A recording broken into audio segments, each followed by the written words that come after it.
Assalamualaikum warahmatullahi wabarakatuh. Saya Ahmad Zulkifli Bayaki dari Universitas Negeri Surabaya. Kali ini saya akan membahas mengenai standarisasi jaringan komputer. Standarisasi jaringan komputer ialah proses pengembangan dan implementasi aturan, protokol, serta teknologi khusus guna menjamin kesesuaian dan interoperabilitas antara perangkat dan sistem dalam suatu jaringan komputer. Standarisasi jaringan komputer bertujuan untuk meningkatkan efisiensi operasional, keamanan, dan kemampuan beradaptasi terhadap perkembangan teknologi, sehingga mendukung keberlanjutan dan kinerja optimal dari suatu jaringan komputer. Kemudian ada standar OSI atau Open System Interconnection. OSI, Open System Interconnection, adalah sebuah kerangka kerja standar yang digunakan untuk memahami dan mendokumentasikan cara berbagai protokol jaringan beroperasi dan berinteraksi dalam jaringan komputer. Model OSI dibagi menjadi 7 lapisan yang mewakili fungsi-fungsinya berbeda dalam komunikasi jaringan.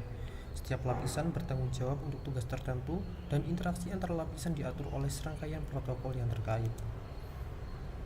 Berikut merupakan protokol pada OSI layer.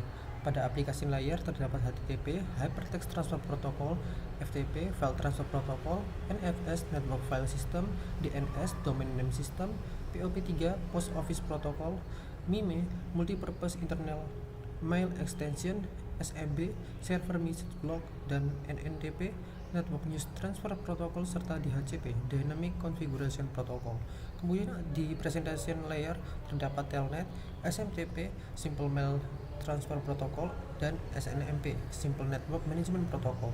Pada session layer terdapat NetBIOS, NetBEUI, NetBIOS Extend User Interface, ADSP atau Apple Talk Data Stream Protocol, PAP, Printer Access Protocol, dan SPDU, Session Protocol Data Unit.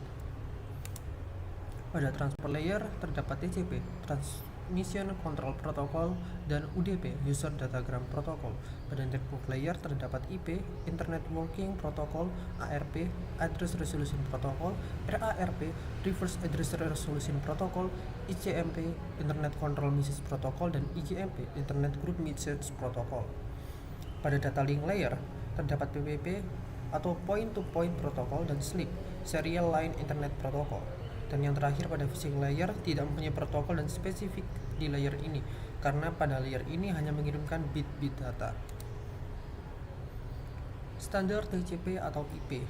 TCP atau IP adalah protokol komunikasi yang digunakan untuk mengatur pengiriman data antar perangkat dalam jaringan komputer, yang terdiri dari dua protokol utama, yaitu TCP, Transmission Control Protocol, dan IP, Internet Protocol, dan dibagi ke dalam 4 lapisan atau tingkat fungsional yang mencakup fungsi-fungsi berbeda. Ada lapisan jaringan atau network layer. Pada tingkat ini, Internet Protocol beroperasi untuk memberikan alamat unik pada setiap perangkat di jaringan. Kemudian, IP juga bertanggung jawab untuk mengarahkan paket data ke tujuan yang benar melalui jaringan. Lapisan pengendali transmisi, transport layer.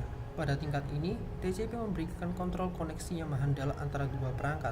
TCP memastikan bahwa data yang dikirim dari satu perangkat ke perangkat lain tiba dengan benar dan tidak ada yang hilang atau rusak.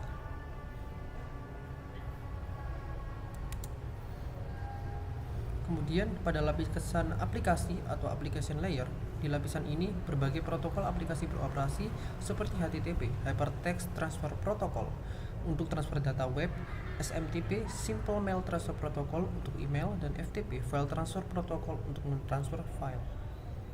Kemudian yang terakhir ada lapisan menghubung atau link layer. Pada tingkat ini, protokol lain seperti Ethernet atau Wi-Fi menangani detail fisik dan data frame untuk mentransmisikan data melalui medium fisik. Kemudian ada perbedaan TCP dengan UDP. TCP atau Transmission Control Protocol dan UDP, User Datagram Protocol, adalah protokol jaringan yang digunakan untuk mengirim data melalui internet dari perangkat ke server web. UDP dikenal sebagai protokol yang tidak membangun koneksi, sementara TCP menggunakan pendekatan berbasis koneksi. Kedua protokol ini umumnya digunakan untuk berbagai keperluan seperti obrolan melalui Skype, pengiriman email, streaming video, dan penjelajahan web. Meskipun demikian, terdapat perbedaan antara aplikasi yang memanfaatkan protokol UDP dan TCP. Berikut perbedaannya. Pada TCP memakai koneksi, sedangkan di UDP tidak memakai koneksi. Kemudian di TCP itu sebagai protokol pesan, namun di UDP tidak hanya sebagai protokol pesan. TCP biasa digunakan pada platform email dan situs web, sedangkan UDP digunakan pada platform streaming. TCP sering digunakan untuk penjelajahan web seperti HTTP, HTTPS, Telnet, SMTP, dan FTP, sedangkan UDP ramah dengan DNS, RIP, DHCP, layanan VoIP, TFTP, serta SNMP. Kemudian, untuk kecepatan transport di TCP ini lebih lambat dibandingkan dengan kecepatan transport dari UDP. Untuk proses transfer data, TCP menjamin data yang ditransfer sampai dengan utuh. Sedangkan UDP tidak menjamin data yang ditransfer sampai dengan utuh.